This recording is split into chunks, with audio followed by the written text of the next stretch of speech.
மூட நம்பிக்கையில் இருக்கிற ஜனங்கள் சரியான அறிவை பெற வேண்டும். அல்லேலூயா. அவர்களுக்காக தொடர்ந்து செவியுங்க. நம்முடைய ஊழியம் வளரணும். ஆடுங்கிறது ஒருத்தர் வந்து சொன்னார், ஆடு குட்டி போடணும், ஆடு குட்டி போடணும். ஆடு எது? விசுவாசிகள். சுவிசேஷம் சொல்லி ஜனங்களை தேவ சமூகத்தில் அழைத்து வந்தோம். அல்லேலூயா. கர்த்தருக்கு ஸ்தோத்திரம். பந்தை பெருகுவது போல நான் உங்களை பெருக பண்ணுவேன் ஆண்டவர் சொல்லியிருக்கிறார். கர்த்தர் பெருக பண்ணுவார். ஆனால் நம்ம ஜெபிக்கணும், விடாப்பிடியா ஜெபிக்கணும், போராடி ஜெபிக்கணும். அல்லேலூயா. ஜெபம் ஜெயத்தை தரும். அல்லேலூயா. நம்ம ஆண்டவர் அவருக்காக உயிரே தந்தவர். நம்ம கேட்கிறதெல்லாம் அவருக்கு லேசான காரியம். அல்லேலூயா. அப்படியால் நாம் ஜெபிப்போம், ஜெயம் பெறுவோம். காரியங்களாக குறித்து வைத்துக் கொள்ளுங்க. சரி, நாம் தேவனுடைய வார்த்தைக்கு நேராக கடந்து செல்வோம். 2 கொரிந்தியர் 5ஆம் அதிகாரம் அதனுடைய 15ஆம் வசனம் முதல் வாசிப்போம். புதிய ஏற்பாட்டில் 249ஆம் பக்கம். 2 கொரிந்தியர் 5ஆம் அதிகாரம் 15ஆம் வசனம் முதல். தங்களுக்கு பிடித்தாமல் தங்களுக்காக மரித்து எழுந்தவருக்கு பிடித்திருக்கிறபடி அவர் மரித்தார் என்று விழாவிக்கிறோம்.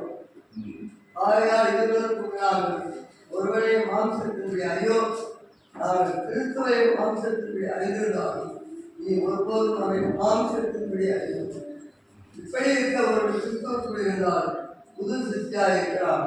பழையவர்கள் உடன் போயின, எல்லாம் புதிதாய். ஆமென். ஹல்லேலூயா. கர்த்தருக்கு ஸ்தோத்திரம். அப்போஸ்தலனாகிய பரிசுத்த பவுல் கொரிந்தியருக்கு இந்த நிருபத்தை எழுதுகிறார். எழுதும்போது பிழைத்திருக்கிறவர்கள் இனி தங்களுக்கென்று பிழைத்திராமல் தங்களுக்காக மரித்து எழுந்தவருக்கென்று பிழைத்திருக்கும்படி அவர் எல்லாருக்காகவும் மரித்தார் என்று நிதானிக்கிறோம். அல்லேலூயா. அல்லேலூயா. ஒரு வருடத்தை கூட கர்த்தர் நமக்கு கிருபையாய் கூட்டி தந்திருக்கிறார். அல்லேலூயா. கவனிங்க, ஆண்டவருடைய வசனத்தை நல்லா கவனிங்க. கொஞ்ச நேரம் பிழைத்திருக்கிறவர்கள் ஜீவனை எதிர்த்து தந்திருக்கிறார். கொஞ்ச காலம் கூட புதிய வருஷத்தினுடைய அடியெடுத்து வைக்கும்படியாய் கர்த்தர் நமக்கு கிருபையாய் தந்திருக்கிறார். எதற்காக? தங்களுக்கு நமக்காக மரித்தவருக்காக ஜீவிக்கும்படி, மரித்து எழுந்தவருக்காக ஜீவிக்கும்படி, நமக்காக ஜீவனை தந்தவருக்காக ஜீவிக்கும்படி. அவர்தான் சொல்லியிருக்கிறார் பழைய ஏற்பாட்டில், இந்த ஜனத்தை எனக்கென்று ஏற்படுத்தினேன், இவர்கள் சொல்லி வருவார்கள். இந்த ஆண்டும் அவரை துதிக்கும்படியாக, அவருடைய துதியை சொல்லும்படியாக, அவருடைய நாமத்தை மகிமைப்படுத்தும்படியாக, அவரை ஆராதிக்கும்படியாக, அவரை பிரஸ்தாபம் பண்ணும்படியாக. அல்லேலூயா. அல்லேலூயா. அதற்காகத்தான் நமக்கு ஆயுசு நாட்களை கூட்டி கொடுத்திருக்கிறார். அல்லேலூயா. நாம் அறிந்திருக்கிறபடி இந்த உலகம் கொள்ளாதது, நிலையற்றது. கண் காண்கிறவைகள் எல்லாம்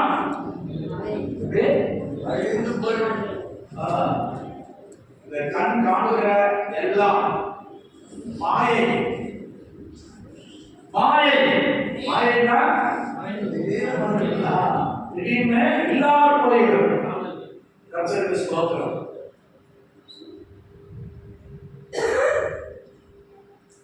மானானது நீரோட வாஞ்சித்து கதருமா போல. மான் காட்டுல என்ன செய்யுமா, கோடை காலத்துல ஏறெடுத்து பார்க்குமா. ஏறெடுத்து பார்க்கும்போது தண்ணி நீரோட்டம் போல தெரியும். பார்த்தீங்களா, ரோட்ல கார் ரோட்ல நல்லா மத்தியானம் 1 மணி போல பார்த்தா அப்படியே தண்ணி ஒரு மாதிரி தெரியும்.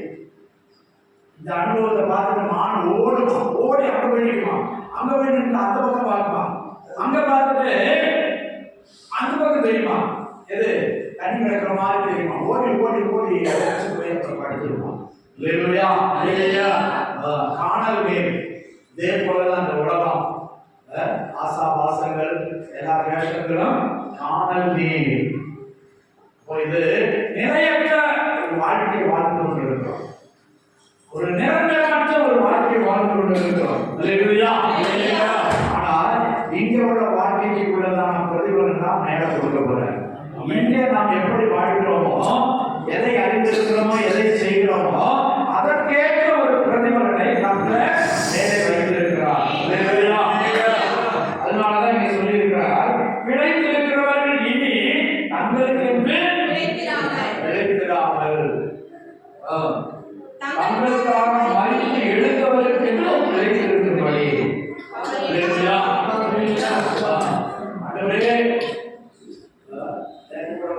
சொன்னேன், உலகத்துல அதிகமா வாழ்க்கை மனுஷன் யாரு?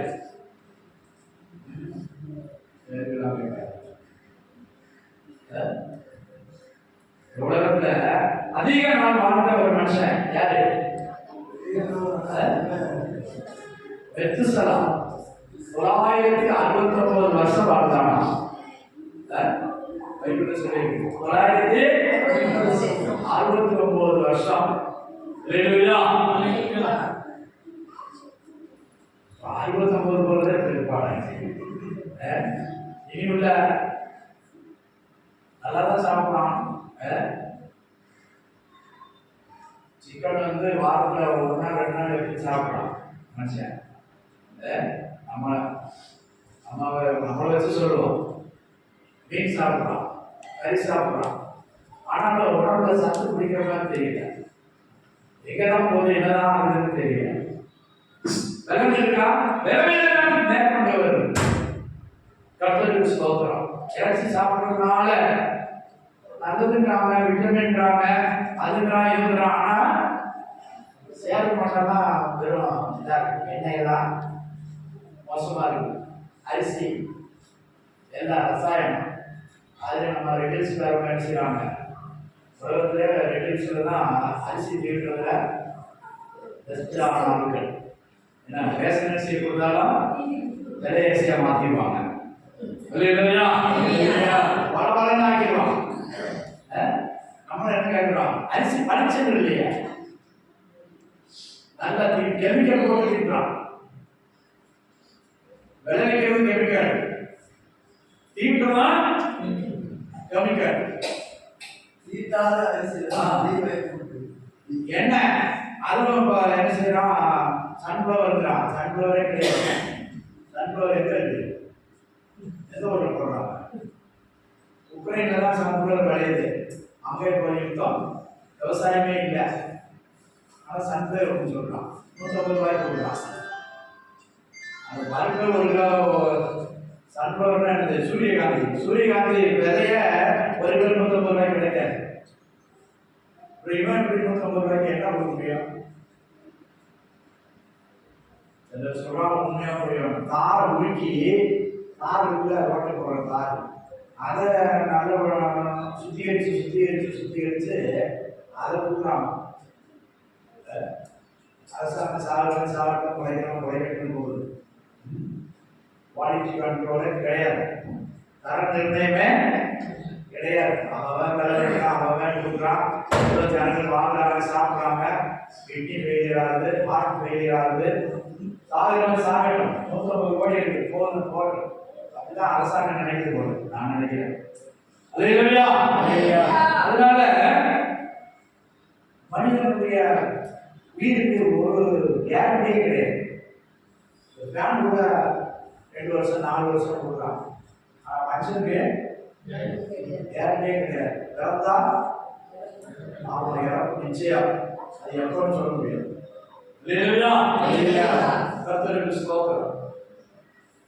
இங்க அப்போஸ்தலனாகிய பரிசுத்த பவுல் சொல்லும்போது, இனி வாழ்வது நமக்காக அல்ல, நம்மை படைத்தவர், நமக்காக ஜீவன் தந்தவர், நமக்காக உயிரை தந்தவருக்காக நீ வாழ். அவர் உனக்குரியதை அவர் பார்த்துக் கொள்வார். நீ அவருக்காக உன்னை ஒப்பு கொடுக்கும் போது உனக்குரியதை அவர் பார்த்துக் கொள்வார். அல்லேலூயா. சொல்ல புரியுதா? பள்ளிக்கூடத்துல பிள்ளைகளை சேர்க்கிறோம், ஆனா முடிச்சு வெளியே வரும்போது கர்த்தர் அவங்களுக்கு தேவையான ஞானத்தை அந்த ஆசிரியர் மூலமா போதிக்கிறார். கர்த்தருக்கு ஸ்தோத்திரம். இப்போ 5ஆம் கிளாஸ் வரை படிச்ச பிள்ளைக்கு ஒரு அறிவு, 10ஆம் கிளாஸ் படிச்ச பிள்ளைகளுக்கு ஒரு அறிவு, ஹையர் செகண்டரி படிக்கும் போது ஒரு அறிவு, டிகிரி படிக்கும் போது ஒரு அறிவு, அதுக்கு மேல படிக்கும் போது ஒரு அறிவு. அல்லேலூயா. கர்த்தருக்கு ஸ்தோத்திரம். அறிவை அவர்கள் வளர்த்து எடுக்கிறார்கள். இதே போல நீ கர்த்தருக்காக வாழப்படி உன்னை ஒப்புக் கொடுக்கும் போது கர்த்தர் உனக்குரியதை பார்த்துக் கொள்வார். அல்லேலூயா. அல்லேலூயா. 58ஆம் சங்கீதமா கடைசி வசனம் வாசிங்க. 32 வாசிங்க.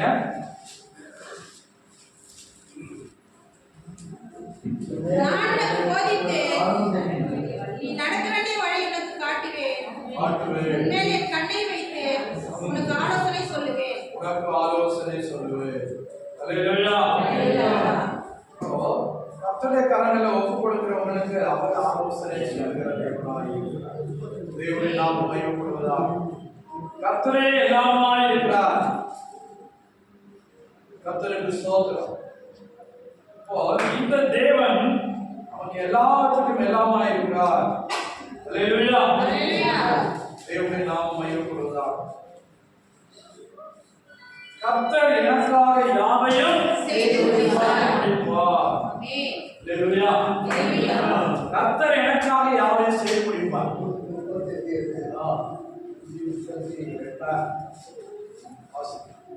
கர்த்தர் எனக்காக யாவையும் செய்து முடிப்பார். கர்த்தர் எனக்காக யாவையும் செய்வார். யாவையும் செய்து முடிப்பார். யாவையும் எல்லாவற்றையும், எல்லா காரியங்களையும். 138ஆம் சங்கீதம் 8ஆம் வசனம். எல்லாரும் எடுத்தீங்களா? திரும்ப வாசிங்க. கர்த்தர் எனக்காக யாவும் செய்து முடிப்பார். கர்த்தாவே உமது கிருபை என்றும் உள்ளது. உமது கிருபை என்றும் உள்ளது. உமது கரத்தின் கிரியைகளை நெகிழ விடாதிருப்பீராக. அல்லேலூயா. நம்ம சொன்ன 57ஆம் சங்கீதம் 2ஆம் வசனத்துல கூட எனக்காக யாவையும் செய்து முடிக்க போகிற தேவனாகிய கர்த்தருக்கு ஸ்தோத்திரம். இதே மாதிரி 57:2 வாசிங்க. எனக்காக யாவையும் செய்து முடிக்க போகிற எனக்காக யாவையும் செய்து முடிக்க போகிற தேவனாகிய உன்னதமான தேவனை நோக்கி கூப்பிடுவேன். எனக்காக யாவையும் செய்து முடிக்க போகிற. அல்லேலூயா. எத்தனை பேர் விசுவாசிக்கிறீங்க? எனக்காக யாவையும் செய்து முடிப்பார். இதை உள்ள காரியங்களை செய்து முடிப்பார். விசுவாசிக்கிறவங்க தான் பாக்கியப்படுறவங்க.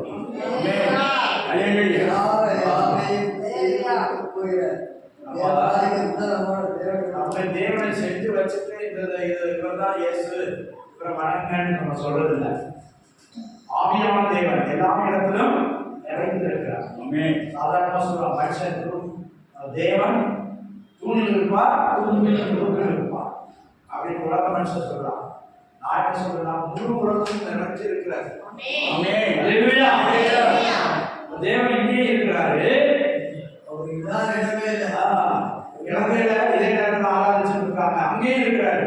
மலேசியாவில் ஆராதிக்கிறாங்க, அங்கே இருக்கிறாரு. ஆப்பிரிக்காவில் ஆராதிக்கிறாங்க, அங்கே இருக்கிறாரு. ஒரே நேரம். புரியுதா? சொல்றது புரியுதா? அதான் அற்புதராஜ் வீட்டில் போய் தேடி பார்த்து இருப்பாரா? சரி, இப்போ போய் வீட்டில் பார்த்தா யாராவது கேட்டு வந்தாங்க, வீடு தேடி வந்திருக்காங்க, அங்கே போய் பார்க்க முடியுமா? நம்மளை இப்போ நாம இங்கதான் இருக்கோம், இங்கே வந்தா தான் நம்மளை பார்க்க முடியும். ஆனால் தேவனை எல்லா இடங்களிலும் இந்திய நேரப்படி பெரும்பாலும் 9 மணிக்கு எல்லா இடங்களிலும் ஆராதனை நடக்குது. எல்லா இடங்களிலும் தேவன் பிரசன்ட் ஆயிருக்காரு. ஆவியான தேவன் இருக்கிறார். அதான் எங்கும் நிறைந்தவர். தமிழ்நாட்டுக்கு மாத்திரம் இல்ல, தமிழ் கடவுள் மலையாளத்தில் வருவது அப்படி இல்லை. இறைவன் வருவதுதான் எங்கும் நிறைந்திருக்கிறார், எல்லா இடத்திலும் நிறைந்திருக்கிறார். எங்கே கூப்பிட்டாலும் பதில் தருவார். அவர் தான் சொல்றார், எனக்காக இந்த சங்கீதக்கார அனுபவிச்சு சொல்றார், எனக்காக யாவையும் செய்து முடிப்பார். எனக்காக யாவையும் செய்து முடிக்கிற உன்னதமான தேவனாய கர்த்தருக்கு ஸ்தோத்திரம். அல்லேலூயா, அல்லேலூயா, அல்லேலூயா, அல்லேலூயா. அப்படிப்பட்ட தேவனுக்காக நாம் இனி என்ன செய்ய வேண்டும் என்று இங்கே அப்போஸ்தலனாகிய பவுல் சொல்றார். இதுவரை நீ உன் சொந்த வாழ்க்கையில் வாழ்ந்த, உன் மனசு மாம்சம் விரும்பினபடி ஓடின, ஓடி ஓடி ஓடி ஓடி வீணான காரியங்களை தேடி ஓடின, வீணான காரியங்களுக்காக நேரத்தை, மனத்தையும், பொருளையும் செலவழித்த. ஆனால் இந்த 25ஆம் ஆண்டு 2025 2025ஆம் ஆண்டு உன் வாழ்க்கை ஆண்டவருக்கு ஒப்புவி. ஆண்டவருக்கு ஒப்புவி, உன் கிரியைகளை ஆண்டவருக்கு ஒப்புவி. நான் என்னை அழைத்தவருக்காக, என்னை தெரிந்தெடுத்தவருக்காக, என்னை என் தாயின் கர்ப்பத்திலே பேர் சொல்லி அழைத்தவருக்காக, எனக்காய் கல்வாரி சிலுவையில் ஜீவன் தந்தவருக்காக நான் வாழ்வேன். அந்த நான் எடுக்கிறேன். இந்த ஆண்டின் முதல் வாரத்தில் என்னை அழைத்தவர், என்னை முன்குறித்தவர், என்னை அழைத்து வேறு விடுத்தவர் அவர் ஜீவனோடு இருக்கிறார்.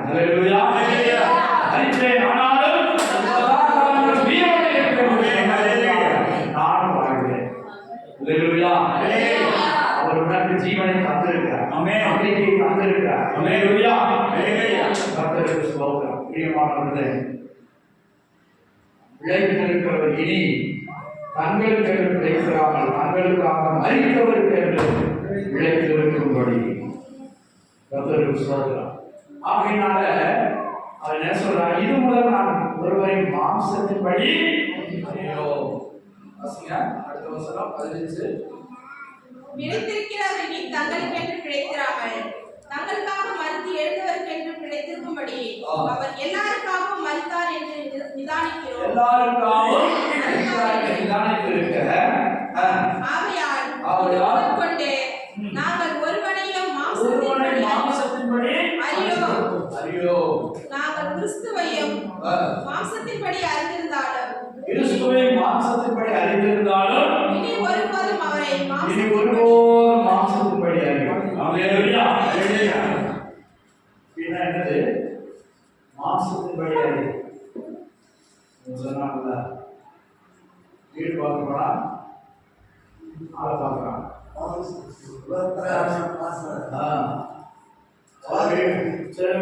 வீடு போனா நீங்க என்ன ஜாதி கூட கேட்பாங்க. நீங்க கிறிஸ்தவங்களே நீங்க மாதாவா, இயேசுவா, வெள்ளி கட்டலாம். இதுதான் மாம்சத்தின்படி அறிகிற அறிவு. ஒரு யாரு கறி சாப்பிடுறவங்க சாப்பிடாதவங்களா? மாம்சத்தின்படி ஒரு மனுஷன் அறிகிறது. நம்ம வேற நீங்க எத்தனை பேர் நினைக்கிறீங்க? என் பக்கத்தில் இருக்கிறவரு எங்க ஆளுங்களா, வேற ஆளுங்களா?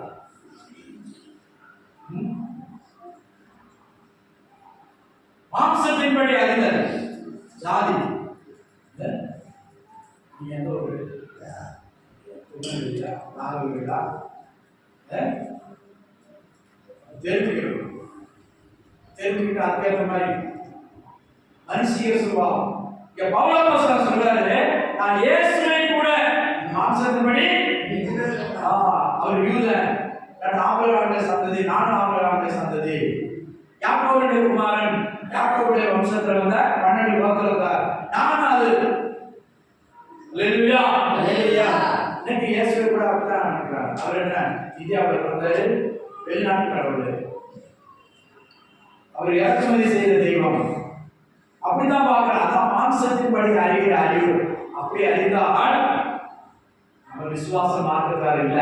அல்லேலூயா, அல்லேலூயா. ஒரு மனுஷன் அல்லவோ படைத்தார்.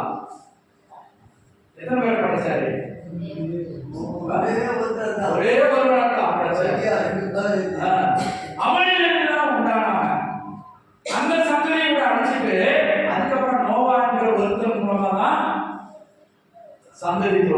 அல்லேலூயா. நோவாவின் சந்ததி சேம், காம், யாப்பேத்.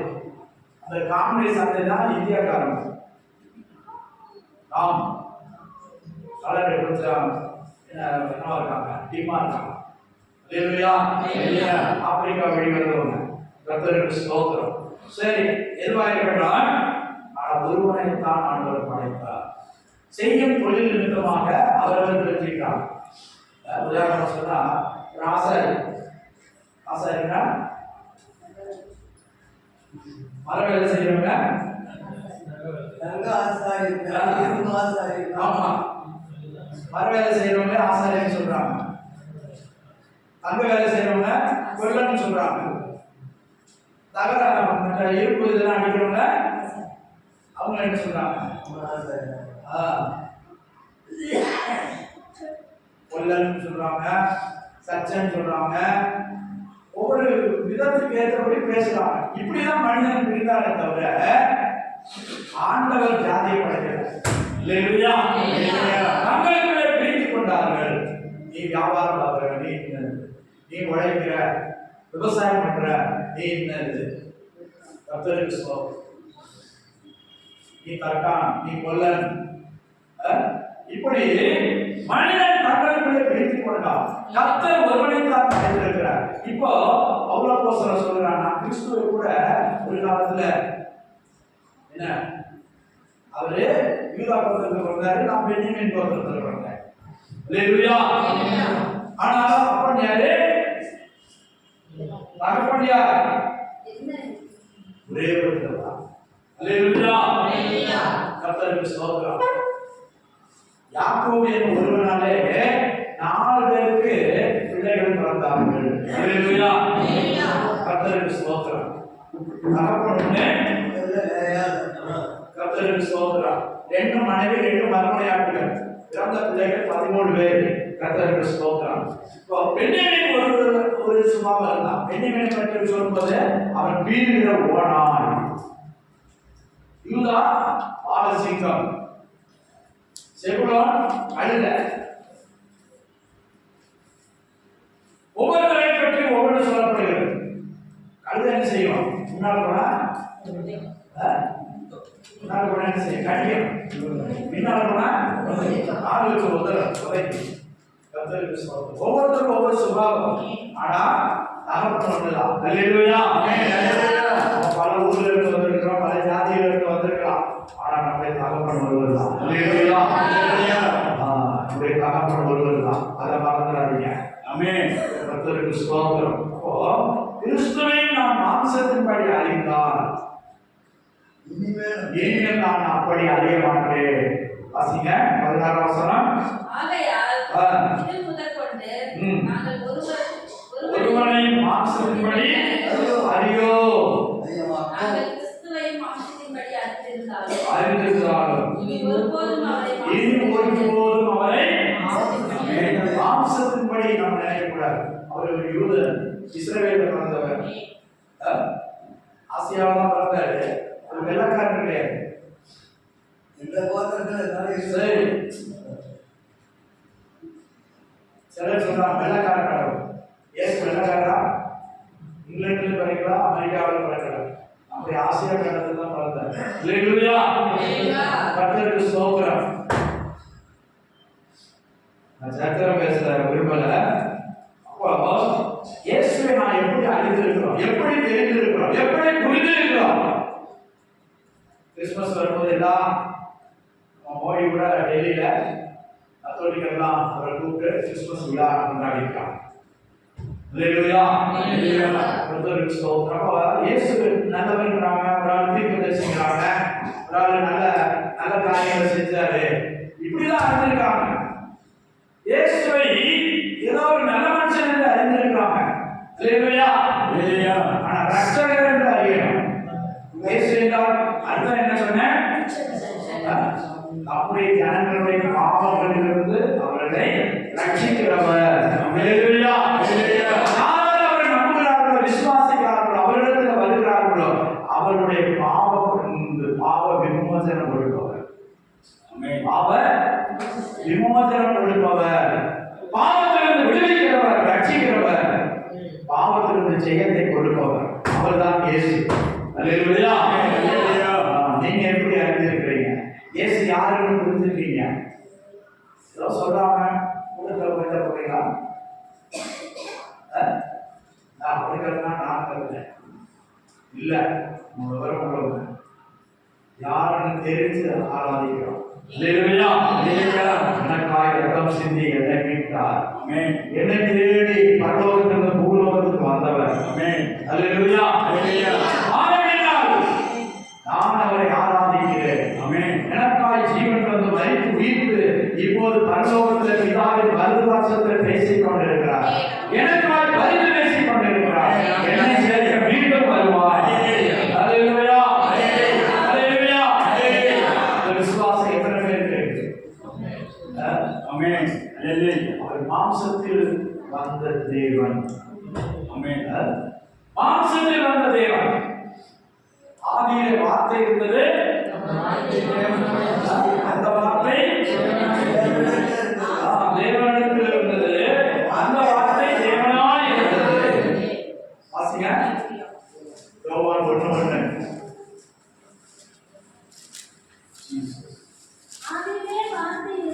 ஆதியிலே இந்த பிகினிங்.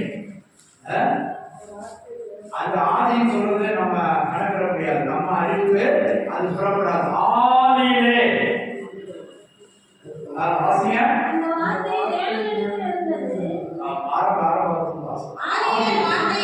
ஆதியிலே வார்த்தை இருந்தது, அந்த வார்த்தை தேவனிடத்தில் இருந்தது, அந்த வார்த்தை தேவனாய் இருந்தது. புரிஞ்சுக்கங்க, ஆதியிலே வார்த்தை வாயில இருந்துதான் வார்த்தை வருது.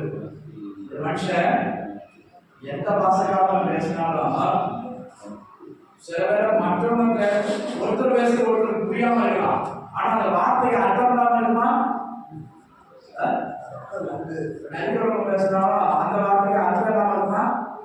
அவங்க பேசுற வார்த்தைக்கு அவங்களுக்கு அர்த்தம் தெரியும், நமக்கு புரியாட்டாலும். எல்லா வார்த்தைக்கும் அர்த்தம் உண்டு. ஆனா இது ஒரு விசேஷித்த வார்த்தை. அல்லேலூயா. ஆதியிலே வார்த்தை இருந்தது, அந்த வார்த்தை தேவனாய் இருந்தது, அந்த வார்த்தை தேவனிடத்தில் இருந்தது, தேவனாய் இருந்தது. அது இப்போ 14ஆம் வசனம் வாசிங்க. அதுல 14ஆம் வசனம். அந்த வார்த்தை மாம்சமாகி கிருபையினாலும் சத்தியத்தினாலும் நிறைந்தவராய் நமக்குள்ளே வாசம் பண்ணினார். அல்லேலூயா. அந்த வார்த்தைக்கு பேர் தான் இயேசு. அல்லேலூயா. பிதாவாகிய தேவனுடைய வாயில வார்த்தையாய் இருந்தார், அவரோட கூட இருந்தார், அவரும் தேவனாய் இருந்தார். அந்த வார்த்தை மனுக்குலத்தை மீட்கும்படியாக மாம்சத்தில் வெளிப்பட்டார். மாம்சத்தில் வெளிப்பட்டார். 2000 ஆண்டுகளுக்கு முன்பாக மனுக்குலத்தை மீட்கும்படியாக, ரட்சிக்கும்படியாக, பாவத்திலிருந்து சாபத்திலிருந்து அறியாமையிலிருந்தும் அந்த வல்லமையிலிருந்தும் அவனை ரட்சிக்கும்படியாக மனிதனை தேடி மனிதனாய் வந்தார்.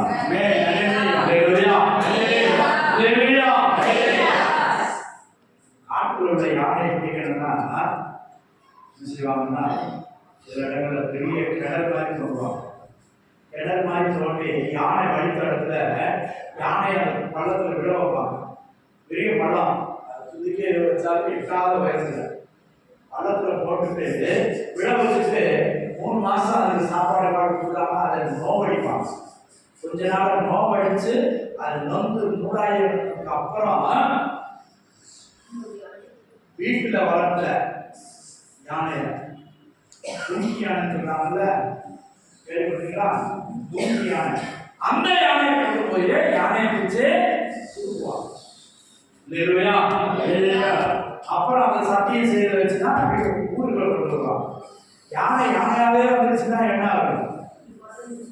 நாட்டு யானை வீட்டுக்குள்ள வந்து என்ன ஆகும்? வீடே இருக்காது, வீட்டை உடைச்சு அரிசி எடுத்துட்டு சில ஃபாரஸ்ட் ஏரியாவில் இருக்கிற வீடுகள், இந்த தேவ தோட்டங்கள் இல்லை.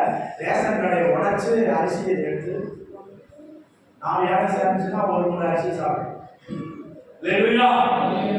கர்த்தருக்கு ஸ்தோத்திரம். அப்போ யானையை தூக்க, யானையை ரட்சிக்க, யானையை காப்பாற்ற யானை தான் முடியும். கை வச்சு தூக்க மாட்டாங்க, யானை வச்சுதான் அதை பழக்கம் இருப்பாங்க. இதே போல மண்புறத்தை மீட்க அவர் மனிதனாய் வந்தார், மனித உயிரில் வந்தார். சொல்றது புரியுதா? அதான் ஆண்டிய அவர் வார்த்தையா இருந்தார். அந்த வார்த்தை கொண்டுதான் ஆண்டவர் உலகங்களை படைத்தார். நாம் காண்கிற எல்லாவற்றையும் படைத்தார். படைத்ததெல்லாம் அன்புக்காக. படைத்தவர் இறைவன். எதை கொண்டு படைத்தார்? வார்த்தையை கொண்டு படைத்தார். அந்த வார்த்தை தேவனிடத்தில் இருந்தது, தேவனாய் இருந்தது. 14 வசனம், அந்த வார்த்தை மாம்சமாகி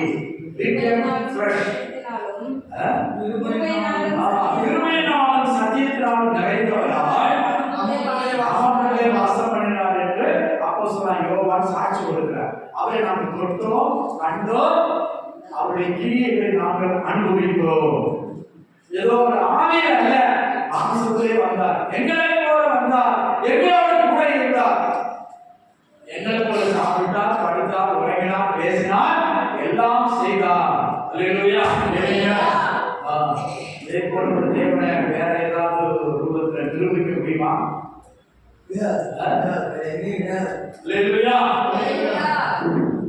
மனிதனுக்காக மனிதனாய் வந்தார். இந்த வருஷத்துல வாழ்ந்தாங்க எங்கேயாவது சட்டத்தில் சொல்லப்பட்டிருக்கா வேற ஏதாவது? அதுதான் ஆணித்தரமா நம்ம அடிச்சு பேசணும். இயேசு வந்தார், சரித்திரத்தை இரண்டாக பிரித்தார். கிறிஸ்துவுக்கு முன், கிறிஸ்துவுக்கு பின். ஒரு வாழ்க்கையில இயேசு வரும்போது அவனுக்கு ஒரு விடுதலை உண்டாகிறது. அவன் முன்பே வாழ்ந்த வாழ்க்கை, அதுக்கப்புறம் வாழ்ந்த வாழ்க்கை. அதுக்கான அடுத்த வசனத்தில் வாசிக்கிறோம். 17ஆம் வசனம் வாசிங்க. 2 Corinthians 5:17. இப்படி இருக்க ஒருவன் கிறிஸ்துவுக்குள் இருந்தால் புது சிருஷ்டியாய் இருக்கிறான். பழையவைகள் ஒழிந்து போயின, எல்லாம் புதிதாயின. நீ கிறிஸ்துவுக்குள்ள மனப்பூர்வமா வந்துட்டீங்கன்னா எல்லாம் புதிதாக ஆண்டவர் மாற்றுகிறார். உங்களுடைய செயல்பாடு, உங்களுடைய சிந்தைகள், காரியங்கள் எல்லாம் புதிதாகிறது. ஆனா வராம அது கண்டுபிடிக்க முடியாது.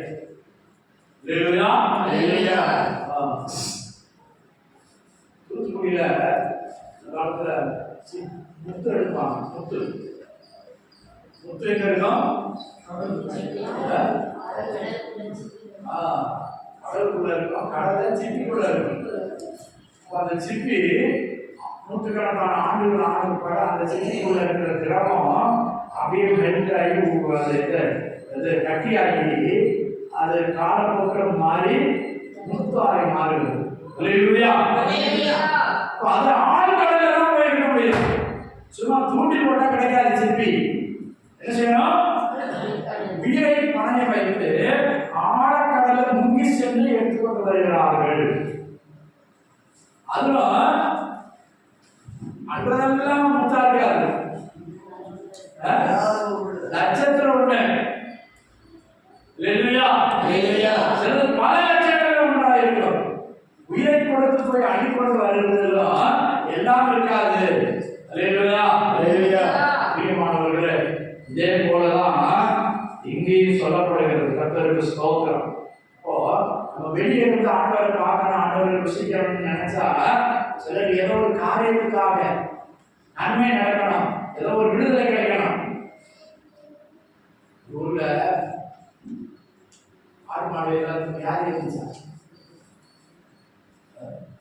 வியாதி எல்லாம் சேர்த்து விழுந்துச்சா? அப்படியே ஆடு மாடு கோமாரி நோய் சொல்லுவாங்க.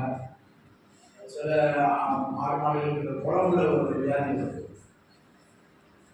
மாட்டுக்கு குழம்புல ஒரு புண்ணு மாதிரி அதுக்கு கூட சாகும். கர்த்தருக்கு ஸ்தோத்திரம். தொற்று நாய்கள்.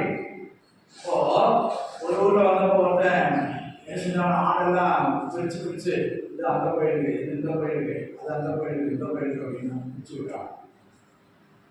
ஏன் எல்லாம் சாவு வியாதி எல்லாம் செத்துக்கிட்டு இருக்குது. இவன் என்ன செஞ்சானா? எல்லாத்தையும் பிரிச்சுட்டானா?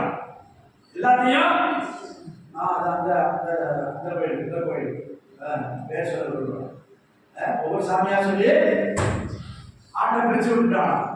அவ மனைவி கேட்டாளா, ஏன்னா எல்லாத்தையும் பிரிச்சு விட்டா நமக்கு என்ன ஒரு ஆடு கூட இல்லையா? இந்த 10 ஆடு இந்த கோயிலுக்கு, இந்த 10 ஆடு இந்த கோயிலுக்கு. அப்பதான் சொல்றான், நான் சொல்லியிருக்கேன் சுகம் மாத்திரம் ஆகட்டும், ஒரு லைஃப் கூட கொடுக்க மாட்டேன்னு சொன்னான், ஒரு ரோமத்தை கூட கொடுக்க மாட்டேன். எப்படி இதுதான் இல்லையா? ஆட்டுக்கு ரோமம் கத்தரிப்பாங்க, சில செம்மறி ஆடு மழையில ஆடு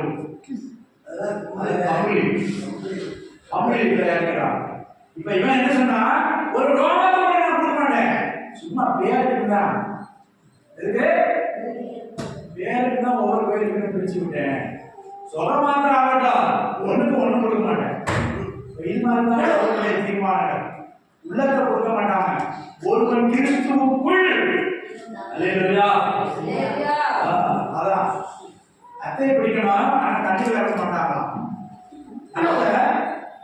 அத்தை பொம்பு பார்த்துருக்கீங்களா? வாய்க்கால 2 பொம்பு அது பார்க்கறதுக்கு அழகா இருக்கும், நீந்தி போகும், சரீரம் தெரியாது. அதை பிடிக்கணுமா? அத்தை பிடிக்கணும், ஆனா தண்ணி இறக்க மாட்டேன். மீனை பிடிக்கணும், ஆனா தண்ணி இறக்க மாட்டேன். எப்படி நடக்குமா?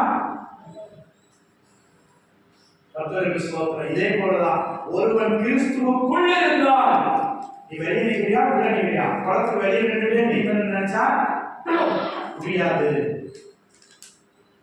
தண்ணீர் இறங்கணும், தண்ணி விட பயங்க, அப்புறம் எப்படி நீங்கிறது?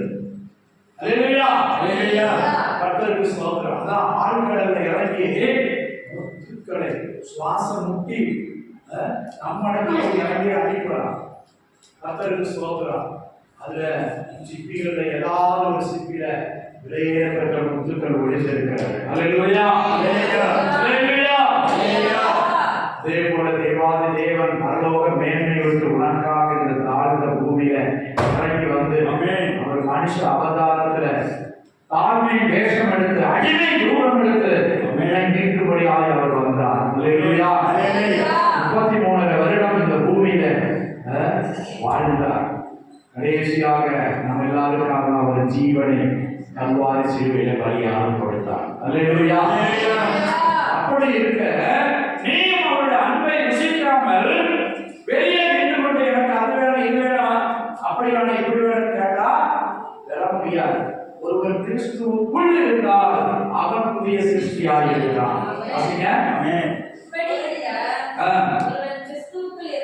ஒருவன் கிறிஸ்துவுக்குள் இருந்தால் புது சிருஷ்டியாக இருக்கிறான்.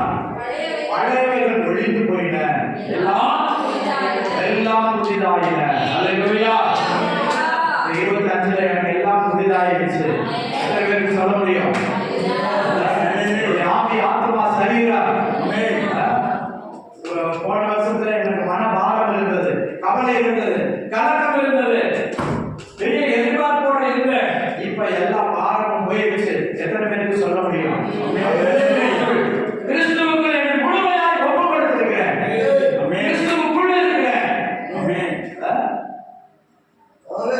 அந்த கிறிஸ்துவுக்குள் சொல்றது ஒரு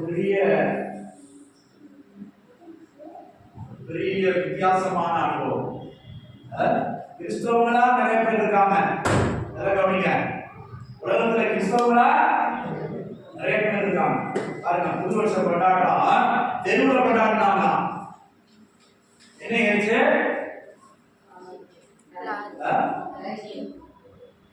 தெருவுல கொண்டாடி ஆடி பண்ணாங்க.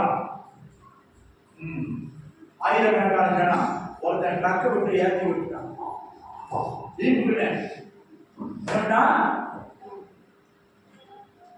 ஆசிரியர் பார்ப்பீங்க, டிவியில பார்க்கல கேட்கல.